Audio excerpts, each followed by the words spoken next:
thanks for the introduction. Thanks for all showing up. It's quite exciting. So as Sven told you, I've never been to Singapore before. I only came in last night at 9 p.m. after more than 24 hours of flying. So I'm not sure I'm at my sharpest right now. I'm supposed to be asleep.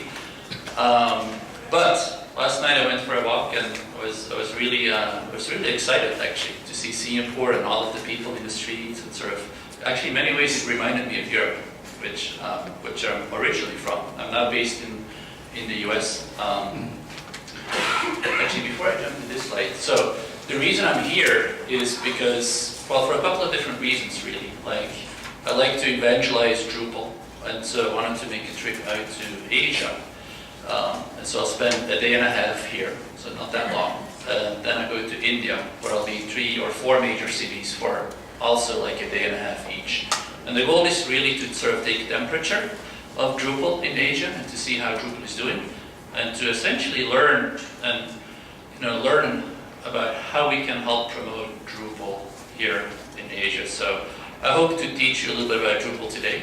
At the same time, I would like to hear your feedback on what we can do to make Drupal grow here. So, because that's the primary purpose of my trip. So, I think I've already been introduced, but I started Drupal 11 years ago, pretty much.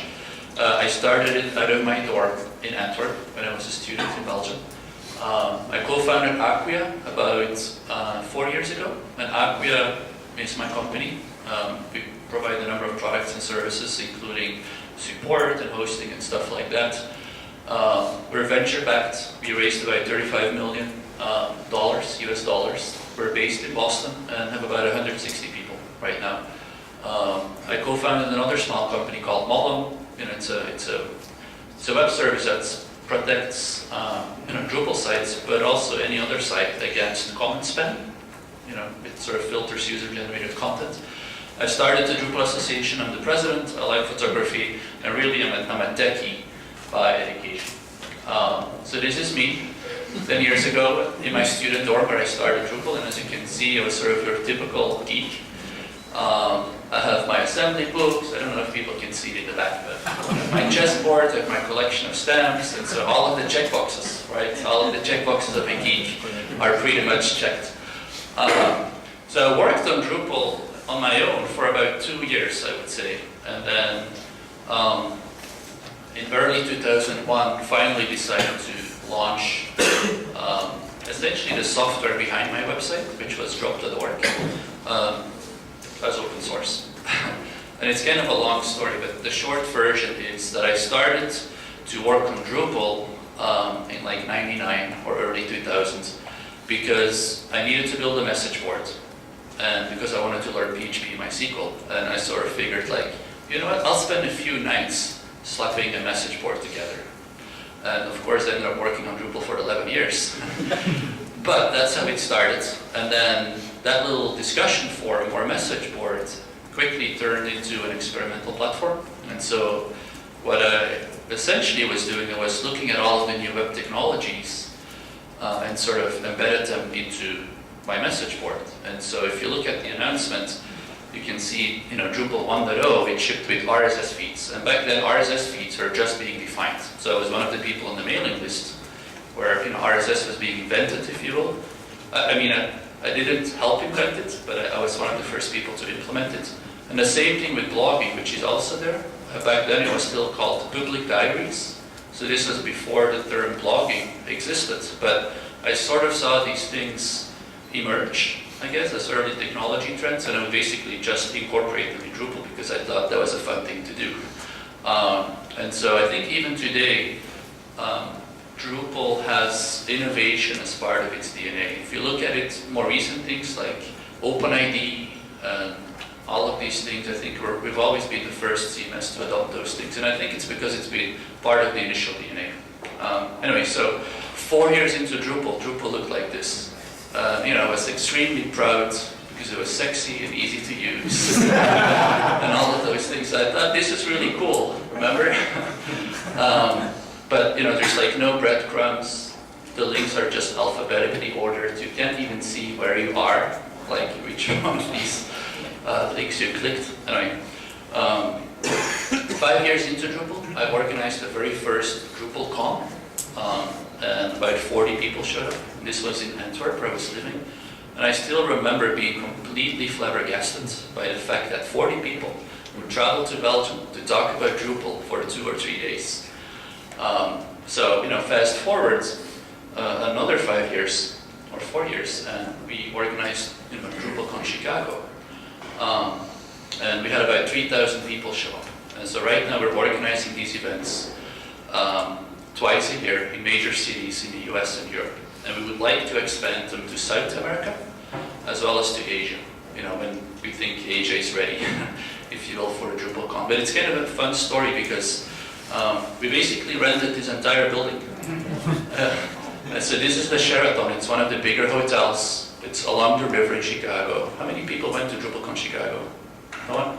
Anyway, so we basically went to the hotel and said, so what would it take to rent this building for 6 or 7 days? And oh, by the way, we want every single room.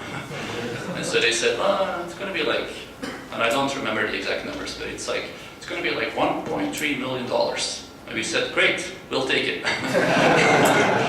And so we basically rented the building. Of course, we made the money back by selling the rooms to the attendees, but it was a lot of fun because at 4 a.m., in the morning, we were essentially people were coding in the lobby of the hotel or dancing on the bar, and we would supply them with ice cream. Oh, and also, when people checked in, we gave them pajamas. We gave them Drupal pajamas so that they could actually hang out in the lobby at 4 a.m. Because of course, not everybody wears pajamas. Anyway, so, if you look at Drupal today, the little hobby project that I started now powers about 2% of all the websites in the world. We have thousands of developers that are contributing to Drupal. As you probably all know, there's Drupal core, and then there's contributed modules or extensions or plugins. We have more than 10,000 of those. A number that blows my mind every time I present it is the number of unique visitors to d.o, Drupal.org or d.o. It's over 1.5 million uniques a month, which I think is absolutely crazy, because at the end of the day, it's a website about a CMS. It's not like it's a website where you get your local news or anything else, right? But yet somehow we managed to attract a lot of people to the community. Now, the history of Drupal hasn't been an easy one, and I think the reason we got this far is because we've had a lot of growing pains along the way. And I wanted to, share you one story, which I think was important. But there's, hundreds of these examples really. But in 2005, I was into Drupal for, 5 or 6 years, and d.o, again, Drupal.org, was essentially running on a shared hosting account on a shared server. I had a friend building websites, and he gave me a shell account, and I used that to run the Drupal website. But by 2005, the number of people coming to the website was essentially too much, and I needed to switch my focus from working on Drupal to scaling the Drupal.org website, right? But at some point in 2005, it basically melted. We needed a bigger server, frankly. And so, the thing went down because there was too much traffic.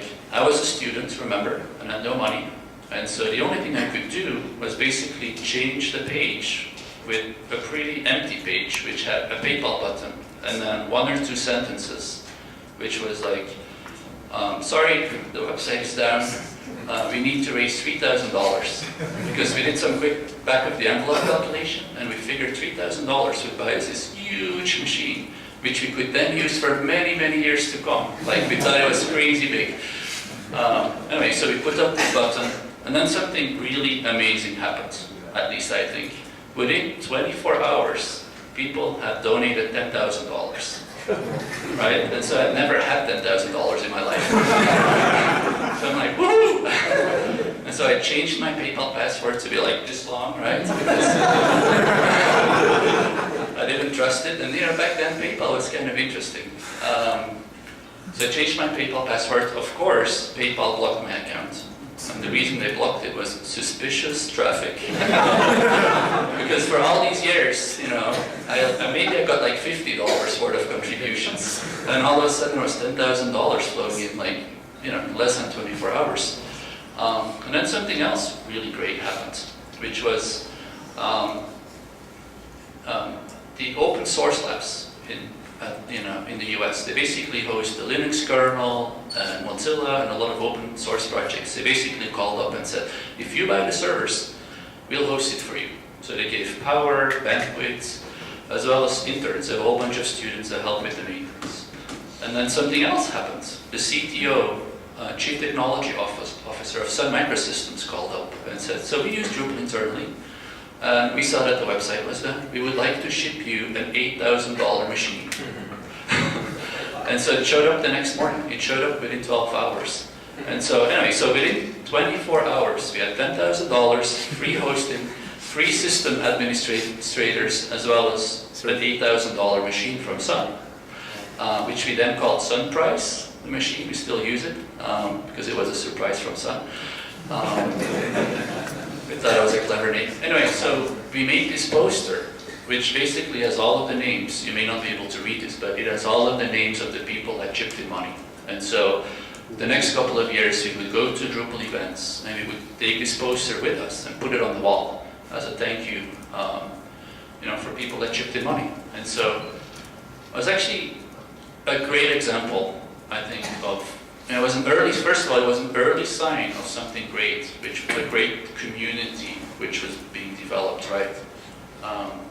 But it was also a very important point in the history of Drupal, just like many others, because these pain points, sort of the joint suffering that we went through, were actually very key to building such a strong community. There's nothing better than going through some joint pain, right? Because if we were a commercial organization, I mean, a website like, our main website would have never ever have run on a shared hosting account, right? It would always at least have gotten a dedicated machine and probably, you know, multiple machines so it's highly available and all of these things. But the fact that we didn't have those things and that we failed and that we had to overcome these pain points have actually been critical to our success and have made us such a strong community.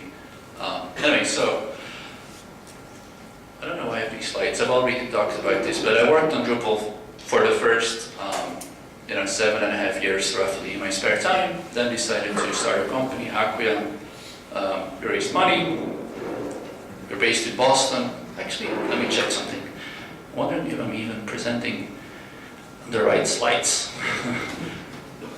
Oh, yeah, I am. I made these slides on the plane, I was pretty sleepy. Anyway, so nowadays Drupal is used by a lot of different people, like pretty much every artist site runs on Drupal, both Sony Music and Warner Music as other labels. They all use Drupal for each of their artists. So the ones that you saw are running Drupal, but you know, also pop artists. And as you may know, they use Drupal because it has an interesting feature, which is the multi-site feature that allows them to run hundreds of sites from a single code base and to easily and quickly manage and maintain those sites. So a lot of success there. Drupal is also used a lot by nonprofits. You know, some of them are pretty well known: Amnesty International, you know, Queen Rania, the World Economic Forum, and so forth and so forth. So I would guess probably 30% of all the use cases are Drupal. 30% of all the use cases are nonprofits. And the reason, of course, is because they usually have limited budgets, and Drupal being open source makes it a great choice. Plus, Drupal, you know, we call it a social publishing tool, so it has a lot of social features, which makes it great for interacting and engaging sort of, you know, their constituents. Right, so it makes it for a great tool for them. Interestingly, Drupal is also being used more and more in the financial industry, which is great news because it's typically a very conservative industry. There's actually a great use case which I'll talk a little bit about later. Drupal is used by very smart people. This is the Mensa website. They may be the only people that built their own Drupal site. Just kidding. Drupal is used for e-commerce. eBay uses Drupal. Lots and lots of examples there as well. More and more, Drupal is used for developer communities, like the Twitter developer community, opensource.com, the Java developer community runs on PHP. Intel's developer community. I'm going to charge my phone here. But it's interesting, right? Is there no good Java CMS that they can use for their own community? So lots and lots of examples there. And I would say that Drupal is sort of the de facto standard for people that want to build developer communities. Drupal is used for space travel. NASA uses quite a bit of Drupal, and this site actually launched in 2006 or something. And I remember going, oh my god, NASA is using Drupal. That means it has to be secure. It has to scale. I mean, I remember it being sort of a tipping point, at least for me mentally. Like, wow, there's real important use cases now for Drupal. Drupal is used by a lot of technology companies and startups. I don't know how many of you know Tesla here. Who knows Tesla? Yeah, a whole bunch of people. Anyway, so here's a quick tip on Tesla. So we basically called up a sales rep of Tesla, and we said, hey, we'd like to test drive one of your cars. So they came out, and everybody at Acquia, we could basically drive the car all day. So pretty neat. So it's an amazing car, by the way. It's like the acceleration and everything. So you should definitely call up your local dealer. Of course, everybody at Acquia keeps getting email about them now, trying to sell us a number of these cars, but they're really, really expensive, I think. Obviously, Drupal is used by governments all around the world. This is the website of the House of Representatives in the US. They have 500 Drupal sites. So they've standardized on Drupal as a platform. Whitehouse.gov, I think most of you know Whitehouse.gov runs Drupal. Obviously, a great testament for Drupal and open source in general. The fact that, I mean, it needs to scale and it needs to be secure, right? And these are usually the main arguments against open source. But, Whitehouse.gov is probably, the website that gets the most hack attempts, right? If you are a 15-year-old script kiddie, which website would you try to hack? I would try to hack Whitehouse.gov. So it gets a lot of those things. The fact that it's still running and humming is a great testament to Drupal. Another quick example is universities, and this is kind of insane, but somebody did some research recently. These are all of the major universities, at least in the US. Somebody did some research of the .edu domain names, which stands for education. 39% of those sites run Drupal, and these are the main websites of these universities. So, but there's a lot of Drupal at the departmental level and all of these things. So, again, I think Drupal is slowly changing the web. I think it's changing the web for a number of different reasons, and that's what I wanted to talk about a little bit next, right? So there's many reasons, but I want to stick to 4 of them. Community, platform, cloud, and evolution. And in the remainder of this talk, I don't know how much time I have left. 20 minutes? I want to talk about those 4 things. I think Drupal right now is winning because of the community. I think going forward, it will continue to win because of the community, but it will increasingly win more because of platform, cloud, and evolution. And so I'll walk you through why I think that's the case. So, as hopefully all of you know, Drupal is open source or free software, and that gives you 4 freedoms. The first freedom is the freedom to run the program. So everybody can download Drupal, install it, build a website. And they don't need to pay for it, right? But that freedom alone doesn't make Drupal any different from shareware. You can download shareware and use it. So what makes it open source is 3 additional freedoms. And that's the freedom to study the program, meaning you get the source code, and the freedom to modify the program. If you find bugs or you want to add a feature, you can just do that. And then finally, you can also share those changes that you make, right? And that's kind of important. Anyway, so these 4 freedoms are what is open source. What that means is that open source wins because it's cheaper, frankly. There is no license fee compared to proprietary vendors. So we often win on price, which is great. But not just price. The fact that there is no license fee actually also means you can download the stuff and try it out. And so there's a great use case with AOL. So essentially, everybody knows AOL, I guess, but it's a large American ISP. Anyway, management at AOL was negotiating a deal with a proprietary software vendor to build them a developer community at dev.aol.com, right? And it took quite a bit of time. And so basically the engineers got frustrated that it took the management team so long to close that deal with the vendor that they basically decided to quickly build a site in Drupal. And so before management was able to close the deal, they had the website built and up and running. And so they basically said, interesting. Why would we still need to close the deal if the website is already up and running? And it's obviously a great example of how the fact that Drupal is free gives people a lot of flexibility, right? Proprietary software vendors, often you need to schedule a meeting with the salesperson, they give you a demo. You can't really get your hands on the stuff, right, until you finally bought the software. And so open source usually wins, or often wins, because people can just try it out. And it's just much, much faster. Anyway, the other freedoms, freedom 2, 3, and 4, are obviously very important because the fact that you're encouraged to make changes and to share those changes actually leads to collaboration.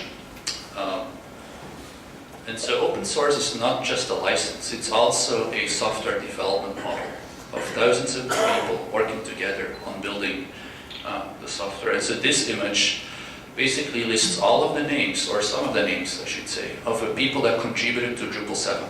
So Drupal 7 is the current main version of Drupal, and I accepted patches into core from more than 1,000 different people. And some people submitted one patch, of course, others submitted hundreds of patches, but the fact is that more than 1,000 people contributed to Drupal core.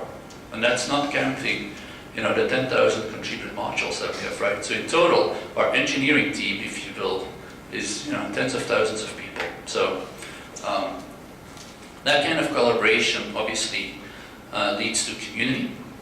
And that's, again, one of the 4 reasons why Drupal is winning. So, again, this is me when I started. And I think this is a picture of DrupalCon Chicago, where, again, we were 3,000 people. The community is important because it ultimately leads to innovation, right? It's the fact that all of these people work together which makes Drupal successful. And I wanted to give you a few quick examples of the kind of innovation that comes from the Drupal community. And these are examples of things which I could never ever have thought of myself, right? But it's great by opening up and by enabling people to do whatever they want to do. You get all sorts of things, like Drupal eggs. Some people make Drupal eggs. Some people make Drupal bacon. I would never ever have thought about this myself, but somebody in the community did and decided to share it. There's Drupal soup. There's Drupal socks, and so some people actually make those things, and by the way, this is not me. Worse, other people actually wear them.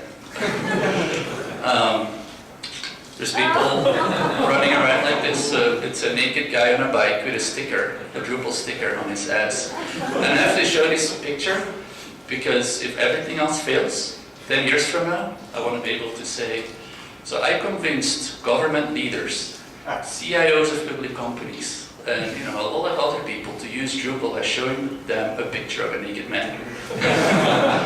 It's kind of working. Anyway, but it's another example of how passionate some people are. This, I think, is in Italy. I'm not quite sure, but it's somebody painting the DrupalCon, our logo, in the streets. I think this is in Norway or something, but people walking around like this, right? Again, they don't get paid for this. It's just what they like to do. There's a lot of these. Actually, I made one of those as well with my kids. But there's probably hundreds of those. We have our own beer. There's actually different kinds of beer, and as you can see, it's free as a beer. There's also Drupal wine, and so people take those to meetups and stuff, and they share the beer and the wine. It's pretty fun. This I thought was very clever. It's like the Drupal balloon. There's people with Drupal tattoos. Obviously the one at the bottom.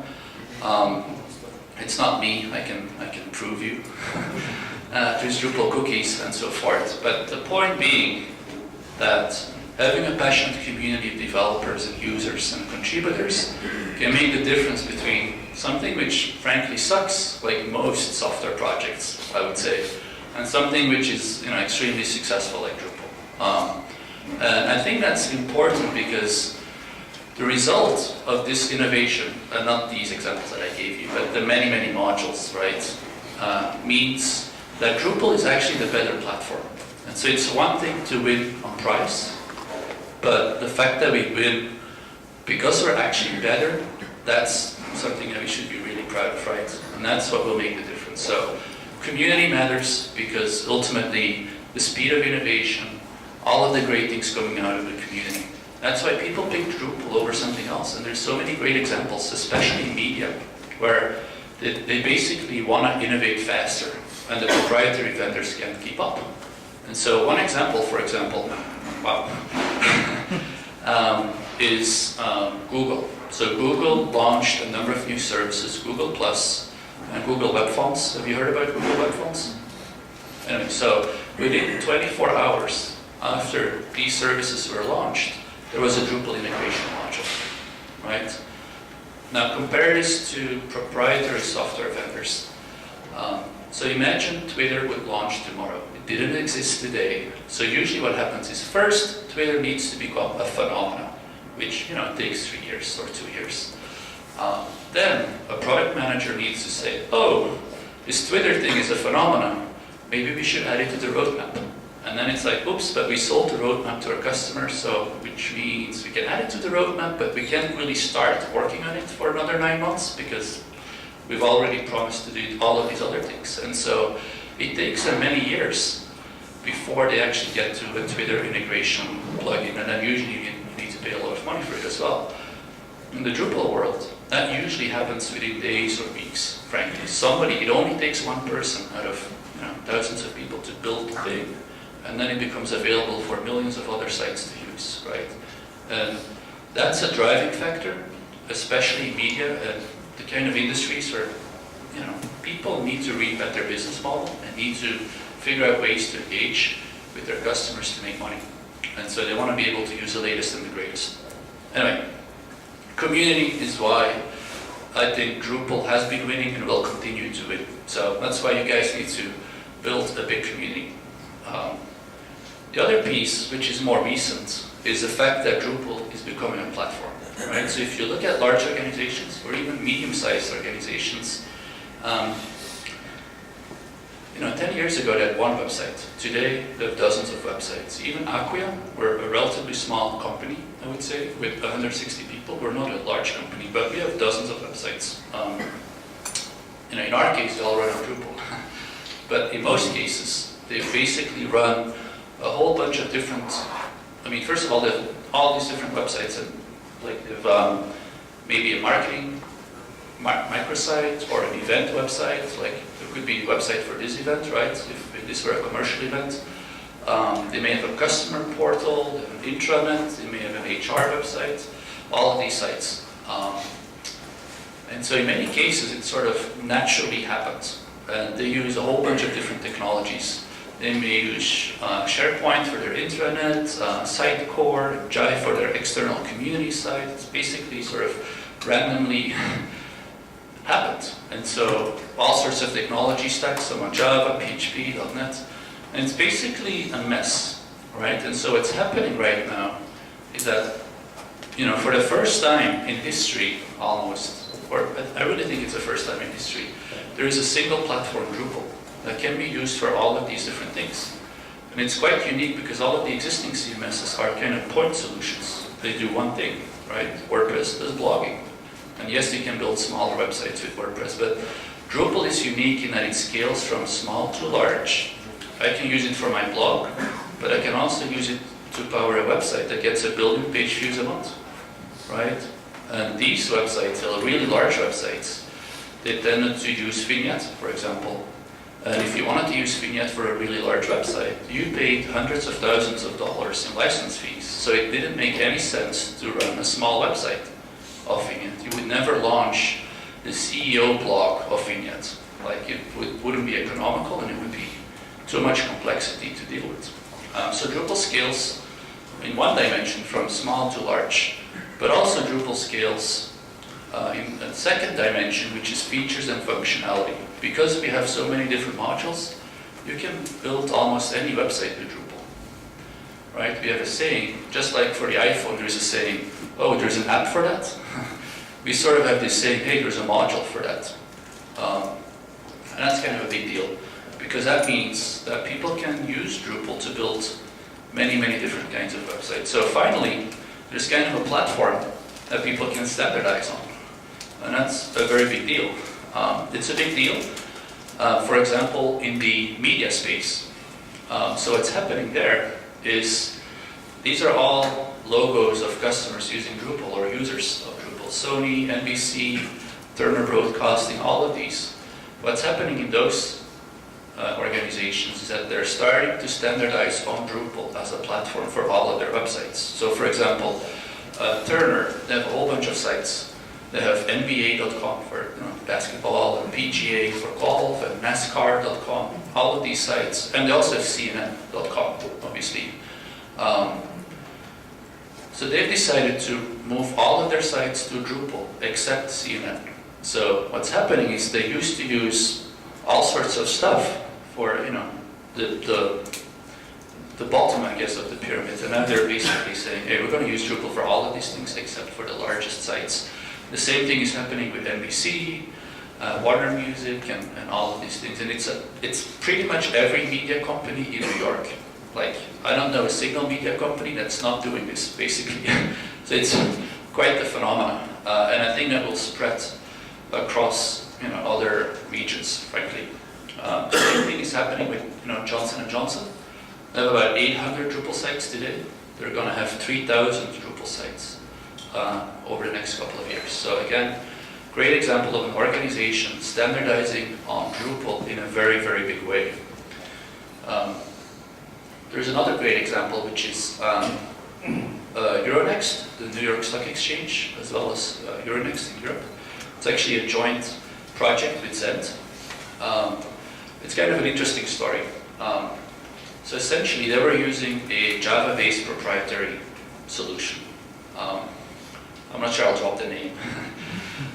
Probably not. But anyway, so they were basically, they have like 80 websites or something, which they're moving. We're going to move to this Java-based platform. But it took them 18 months, and they hadn't launched a single site. And so they, the management team was pretty frustrated. And so they brought in a guy called Bob Kerner. And in a prior life, he basically designed submarines. And then he was the chief architect at AOL. So he was brought in as a consultant, and basically they said, hey, could you maybe figure out why it's taking 18 months to launch nothing? And so he dived in, and he discovered that to change a menu item, for example, it took about 3 weeks to change the menu on the site, because the way they developed it and the way it needed to go through sort of a development cycle. Anyway, so they discovered all sorts of things. Bob Kerner was promoted to be, VP of technology. And the first thing he did was basically he fired 50 Java developers, and he hired 50 Drupal developers. And he basically canceled the project and moved everything to PHP and Drupal. And so within 3 weeks, they launched their first Drupal site. So something which took 18 months before, now only took 3 weeks to get going. They have since moved over a whole bunch of sites, and they're going to move even more sites to Drupal. So, but it's another great example of how Drupal becomes a platform that people standardize on, and it's something that we see especially in large organizations. Right, there's 6 minutes and 2 items to cover. Anyway, so the cloud is a third.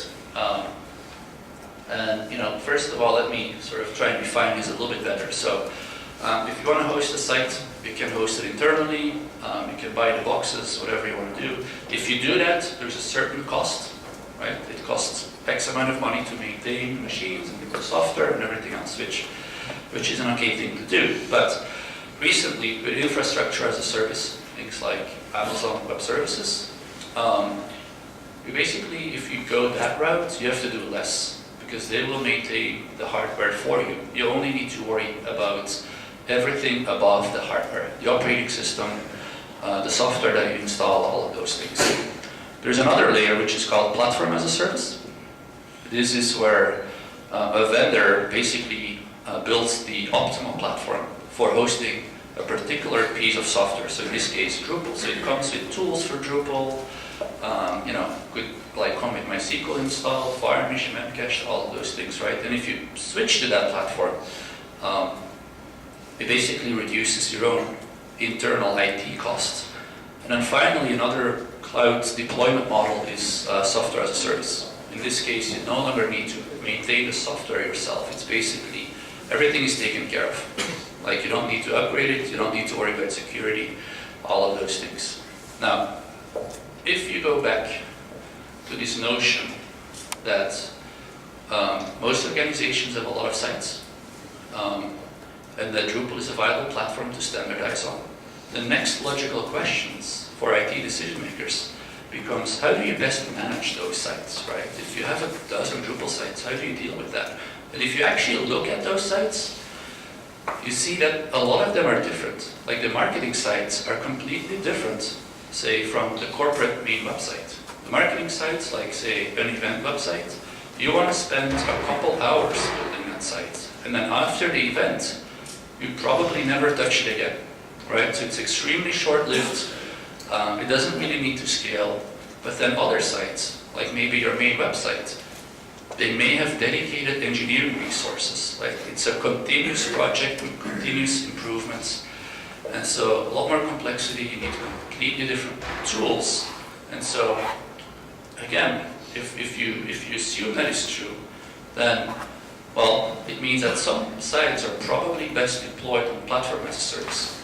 Other sites, like the microsites, they really benefit from software as a service, because you don't want to have to bother with the site after they launched. And then maybe some other sites, like your intranet, they may have sensitive data. You may not want them sort of in the public cloud, so maybe you want to use, internal machines or an on-premise cloud.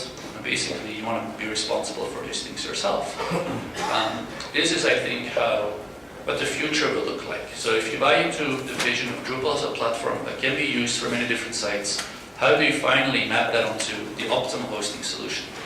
Of course, this is kind of the Acquia product vision that we've been working towards for many, many years, but I really think that will help grow Drupal. And there's other people in this space as well. But looking at the hosting industry, I think this is essentially what will happen over time. I think traditional hosting will be mostly replaced by software as a service and platform as a service.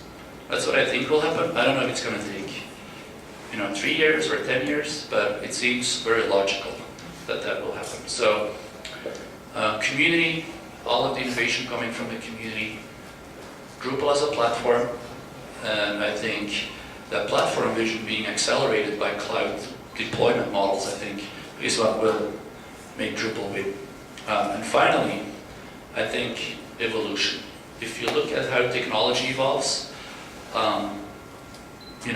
I think open source will win. And so, here's one example. If you look at electricity, there was this gentleman called William Hyde Wollaston, and he was a key part in inventing electricity, which was sort of an invention that evolved into bespoke systems like the Hippolyte Pixie, which became like generator-like things, and through a lot of other steps, eventually electricity was completely commoditized. It became a utility because of the electricity grid, right? And so electricity is an example of something which transformed from an innovation to a utility. The same thing is true with computers. Like this is the Z3, kind of like an innovation, evolved into like these mainframes like the Leo, the IBM mainframes became products, and I think eventually I think cloud computing will be the future, and so that I think is how things will evolve. If you look at this in 2 dimensions, you see that in every of those little steps, if you go from innovation to bespoke to products and utility, the reach of the technology increases. Quite logical. I think open source will win because proprietary vendors, I think they're stuck with products, right? And especially with things like websites. It's so commoditized in many ways, like everything is a website. Every book, every product, every person, or almost every person, they all have a website, so there's hundreds of millions of websites. And so really websites are becoming a utility. And I think only open source can truly get there because there is no license fee. I think proprietary vendors are basically stuck at the product level. So I think open source will eventually win because of this technology trends. And we can already start to see this happen. Like Drupal itself is great for building bespoke systems, right? It's great for building custom websites. We see Drupal distributions or point solutions built on top of Drupal, like Comment and Open Atrium and Open Publish. I don't know how many people know these, but these are more like products, right? Instead of having to assemble all of these things yourselves, you can now download a product based on Drupal. And I think ultimately, software as a service-based solutions will help Drupal become a utility. I think it takes all of these things to become a utility, but I think that's where things are going. So, to wrap it up, I think Drupal is winning because of these 4 reasons: community, platform, cloud, and evolution. And with that, I would like to thank you. And maybe answer a few questions if there's time left. I don't know. Cool. Any questions?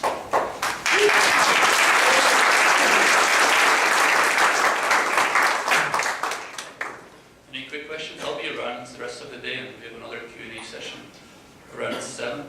Joe? One of your sites, in one of your slides, you had, you're kind of saying all the big companies like Sony, Turner, and so forth. They all have their micro sites on Drupal. Any reason why a lot of these companies don't put their main site onto Drupal? Right.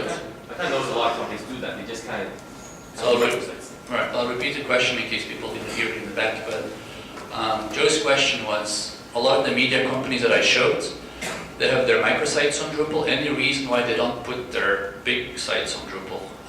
Well, the answer is twofold. First of all, some of these websites are pretty large, right? There's media companies moving websites to Drupal that do 1 billion page views a month. Many of the examples that I gave, like NASCAR, PGA, and NBA, they do millions of page views a month. So I wouldn't call them microsites per se. They're pretty complex websites on their own. But the biggest sites, like the CNN.com and the NBC.com, they're not using Drupal right now because they essentially built a custom CMS for those. And like if you look at CNN, it's like a company in a company. Like they have their own technology group, they have their own ops people to maintain the infrastructure. And so I think it's a big change, I think, for organizations like that have invested millions and millions in building a custom solution and like fine-tuning their workflows and all of these things. And it's kind of a big change for them. But also, a lot of these organizations, each of those websites generates millions of dollars, right, for them. There's a risk profile, I think, associated with each of those things, and it makes a lot of sense for them to start with the smaller sites, even though small is probably bigger than maybe all of our sites combined here. But I think if we can prove that Drupal is successful for sort of medium and large websites as well as microsites, then and as we learn from that and improve Drupal over time, I think we can maybe eventually get to the CNNs of the world. That would be my hope. So, we have to evolve Drupal to get there as well, but hopefully that will happen. Other questions?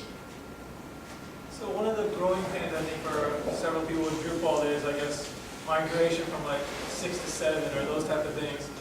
What do you say to people that, talk about, 7's I think is great, but then if you're already on 6 and you have obviously some custom modules or custom things and all those type of things. Right. How the growing pains and the trend, that migration issues. Right. So the question was, what about upgrading from 6 to 7 and the migration and upgrade pains?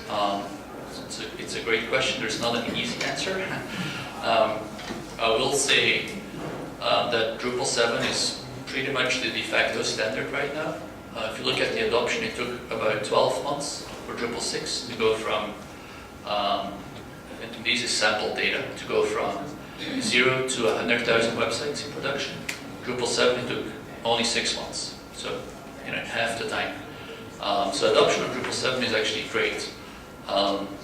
As you know, we do break backwards compatibility, which is a big debate.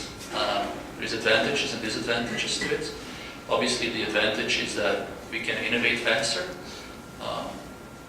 especially in a scripted language like PHP. That's kind of important. The disadvantage is that upgrading becomes more painful because custom code needs to be upgraded as well because we change APIs. Usually what happens is people do multiple projects. The first project, they hack core and they make changes everywhere, and then it's a real pain. But there is best practices you can follow to isolate your changes into their own custom modules, and then it becomes a lot easier to upgrade depending on how much custom code you have. I see a lot of people not using contributed modules and reinventing the wheel, which is usually a bad thing to do as well, because then you have the burden of upgrading the stuff yourselves. Another aspect is there is tools that can help you upgrade, like Coder module. I'm not sure if you know Coder module, but it takes a Drupal 6 module as input, tries to generate the Drupal 7 module. Of course, it's not perfect, but it will also give you hints like, this API changed, I can't upgrade it for you, but here's some documentation so you can do it manually. So there is tools available to help you upgrade. There is best practices available for how to customize your Drupal site. And I think if you stick to those, it could still be some amount of work, but hopefully it isn't too bad. The other thing I'll say is that you don't need to upgrade. A lot of people feel like, oh, Drupal 7 is released, now I need to upgrade. Actually, what I see is that people usually upgrade when they're redesigning the website in a bigger way. Usually every 3 years or so, a company will go, oh, let's redesign the website. And that's usually when they do like the upgrade from, sometimes they switch from 5 to 7. I mean, they skip a major version, stuff like that. So, anyway, it's kind of a long-winded, rambly answer, but that's really what it is. So, cool. I'll take one more question. I think we're running late by 8 minutes. So, one more question. You talked about using mobile phones in your latest blog entry, and I'd like to know more about that. Your vision. Right. So, like multi-device publishing in Drupal, or mobile in Drupal. Yeah, especially for media, Right. in terms of pictures, in terms of video. Right. So it's a good question because like a month or two ago, I did a bunch of research on what does mobile even mean. It means so many different things, and what is available in Drupal. Right. For some people, it's building native applications that run on your iPhone or Android device. For other people, it's building a mobile-friendly version of your website. Two completely different things. And then there's a lot of aspects. So there's a lot of checkboxes, if you will, that you need to check to be really multi-device friendly, from responsive design to device discovery to automatically scaling images. There's a lot of things there. And so the answer is in Drupal 7, all of these things exist through contributed modules. So you can build all of these things. Relative to Drupal 8, which is the next major version of Drupal, multi-device publishing is the biggest focus. So there's a number of initiatives which we are working on, which will hopefully turn Drupal in sort of the go-to platform for building mobile experiences. So we're adding web service APIs to Drupal core. We're adding new themes with responsive design to Drupal core. We're switching everything from HTML to HTML5. So HTML5 will be the default output. We're doing a whole bunch of different things to just make Drupal the go-to platform for people that want to build. So in a way, we're transforming Drupal to be more of a content management framework, or how do I say this best, of a content repository, if you will, which is able to output content in multiple different formats, HTML5, XML, you name it.